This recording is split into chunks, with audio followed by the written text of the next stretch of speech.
Welcome back to another reading and correcting with me, Kindar, the Tiger Writes, and Ty, the Tiger Supervisor. These are where I read a chapter from one of my stories and correct it as I go. If you want to listen to these live, it's every Tuesday morning, 8 a.m. Eastern Time on Twitch. And if you are looking to support me, that is on my Patreon. Today we are doing chapter 44 of The World Which Is. What is that? I point to the mound of green in the distance that seems too uniform to be natural.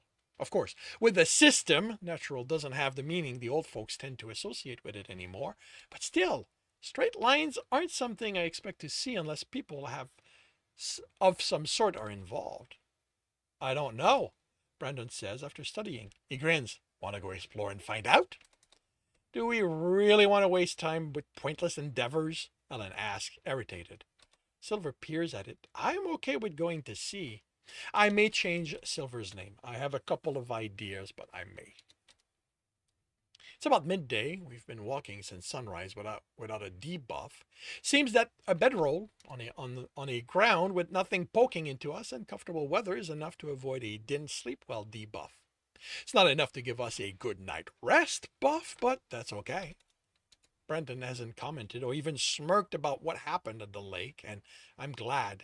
This freedom people seem to express in the wilderness is taking serious getting used to.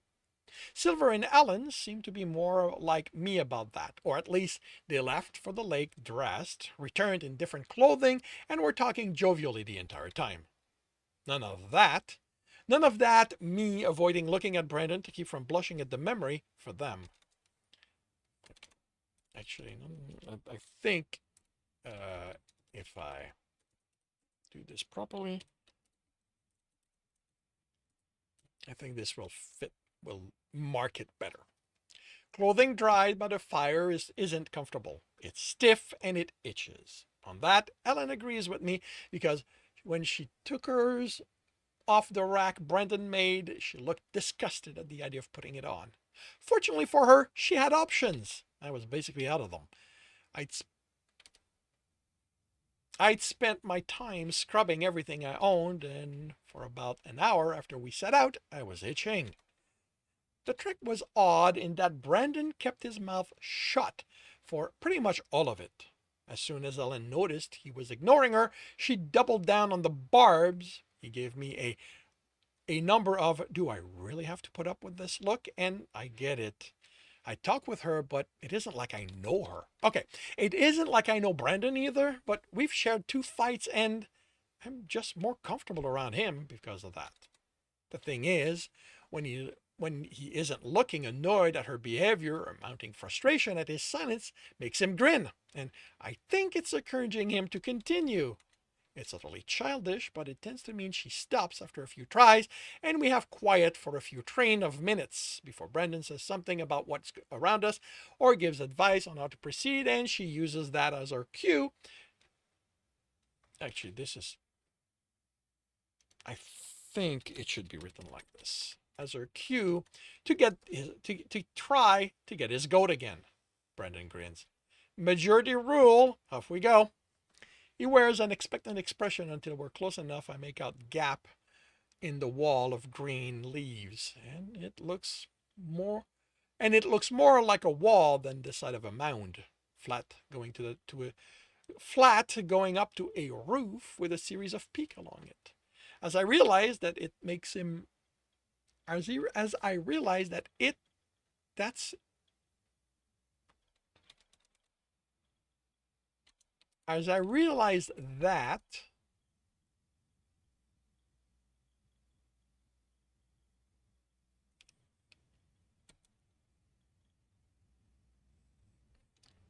okay, as I realize that it's what as I realize that it makes me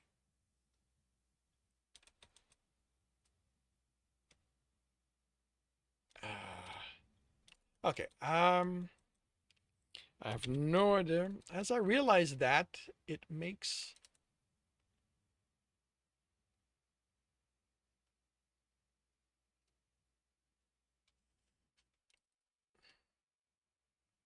makes me think of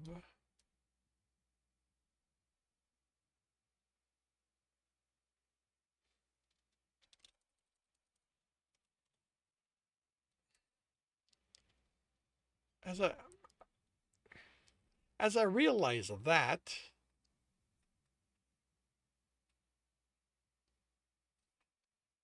Okay, you know what?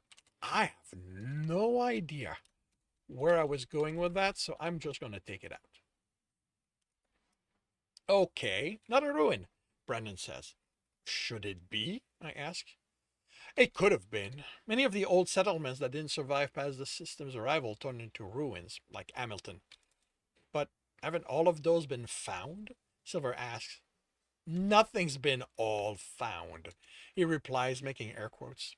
And even if a ruin has been found before, it can still be your first time there, which means a newly discovered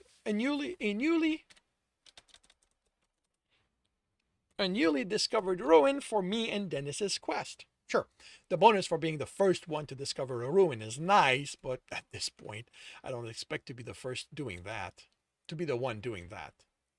He walks to the corner of the structure, keeping his distance. Then he heads closer when we round when we round it. Is that wise? Alice asks, but without snark. Brendan doesn't answer. He grabs a handful of leaves and pulls, revealing a door-like opening. You know what? I don't need way. Door-like opening. I'm next to him before I realize I've moved, looking into the vast space, dim and tinted green by the leaves forming the roof. I make out metal ribs from the ground to the roof, with more spaced within, and thin vines partially climbing up them. What is this? I whisper. No idea. He grins at me. Wanna go in? I open my mouth to say no. I'm not an idiot to step into some unknown place, but I'm then taking an hesitating step across the threshold. When nothing happens, I step fully in. He pats my shoulder as he passes me and strides in deeper. I knew you had the explorer spirit. Is that what it was? What it is? I call it being stupid, Ellen calls after him from the doorway. Don't come bitching when that spirit of yours gets you killed. Is it safe? Silver asks. I think so. It looks like this was a warehouse of some sort and that the vines covered it over the years. Not a warehouse, Brendan calls, picking up something from the ground. This wall's this wall this wall the walls, okay, plural, were glass. He raises a broken pane of it. It was a greenhouse? She asks, standing next to me. It seems kind of large. I move in, taking in the piece. I glance at the upper right, but I don't have a buff. Doesn't mean the sense isn't real, just that it isn't imposed. They've made some pretty big things, Brendan says. Before the system arrived, you saw the tower, right? That was made before. But isn't it maintained with magic now? No, Ellen answers. Still from the doorway. It's used to check it to make sure it isn't about to fall, but it's holding up on its own. It is safe, I tell her. I'm going to leave the exploring to thee. She takes in the three of us to you. The ground is dirt, and most of the glass lines the wall of leaves. I focus on one. System query. Flora. Jasminium. A vine that was important to the region and thrived. Produces flower and fruits seasonally. I will have to find a standardized way to do these. I keep forgetting how I've done them. So yeah. We exit after walking to the other end and back without finding anything more unusual than the structure itself. We make it through a thick line of trees to see what's left of a house. Come on, Ellen calls as Brendan heads for it. I thought the goal was to go to Detroit, not stop at every little thing that piques your curiosity. The point of life is to enjoy yourself, Hal, he calls back, and exploring places is a way me and Dennis do that. I sort of want to contradict him just because of the mocking tone he directed at her, but am curious to see what it contains after all these years. I give her an apologetic smile, then run after him, excitement bubbling up. The house is up on a stone foundation with holes where windows would have been. I make out undetailed space from the light pouring in. The door is still in place, and Brandon is testing it. Two large holes on each side let me see into what was a living room by the rotted seating arrangement, and the other one might have been a dining room. Two dormer over those holes, and the roof around them is caved in. Not kicking the door in, I ask. Unlike what Al thinks, I'm not stupid. This could come crashing down on us if we shake it hard. Then maybe we should listen to our warning? He smirked. Where's the fun in that? With the splintering of wood, he pulls it out of the frame, and I step out from under the awning. The structure groans and creaks, but remains standing. Watch your step, he tells me, stepping inside. I follow him, and the inside is more the hint of a house than anything else. The wooden beams still holding up the ceiling struts, but there's no the wooden beam still holds the ceiling struts, but there's no attic left. On the right is the only wall still standing, past the living room. On the left, mostly whole cupboard still hangs.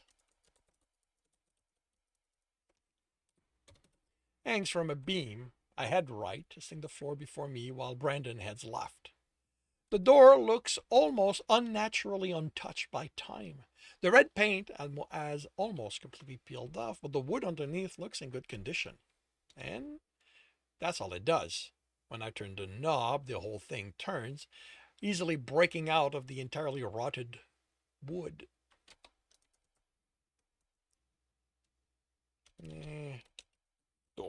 The rotted door. Pushing it open results in the rest of it falling apart, and a snuffle comes from the revealed space. A mass of short brown fur shakes itself, and I stare at it. As I stare at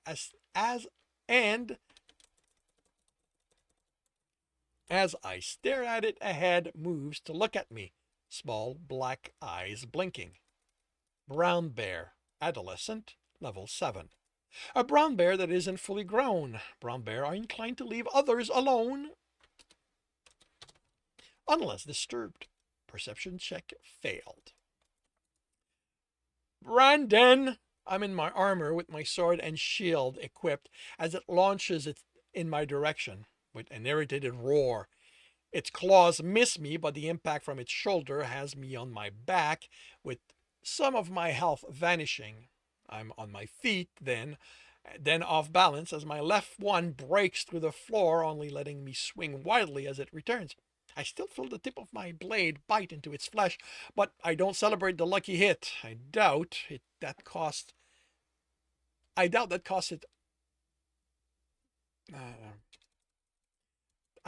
cost it all that much health, and it sounds even more pissed off. I'm up again, this time with better footing, but no way to move, while it seemed to know the floor instinctively. Don't move, Brandon says. Then he's coming down on the bear, and they're crashing through the floor.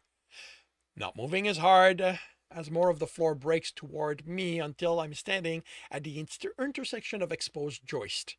Brandon is in the basement, bashing the bear's head in and making a mess of it. He stops and looks at me over his shoulder. His face is covered with blood, and he's grinning. You okay? Bruised, I reply. Are you okay? I'm great. We get to eat bear meat tonight. Is that wise? I mean, it's a wild animal. We don't know what's in it. Nearly all animal meat is fine to eat once you've cooked it, he replies. It's monster meat you have to watch out for. Some of that stuff can be... Somehow his grin is larger. Interesting. You have the bear. Catch! He throws it in my direction, and I stepped out of the way. Then I'm falling as that part of the floor gives out, and I land on my back to a flash of health and some loss of it again. The bear carcass lands next to me. Sorry, I glare at him. Do I even look strong enough to catch something like that?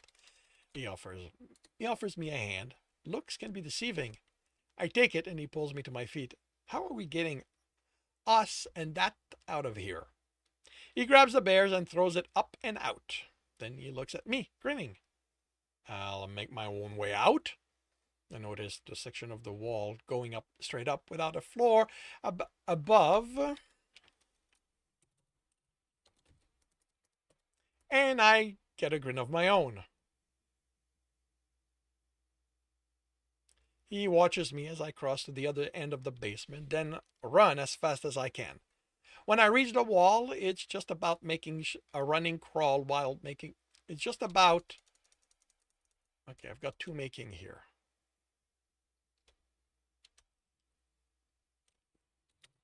Turning it into a running crawl while making sure to never have more than one limb not touching it. And then I'm vaulting out of the tumbling down and tumbling down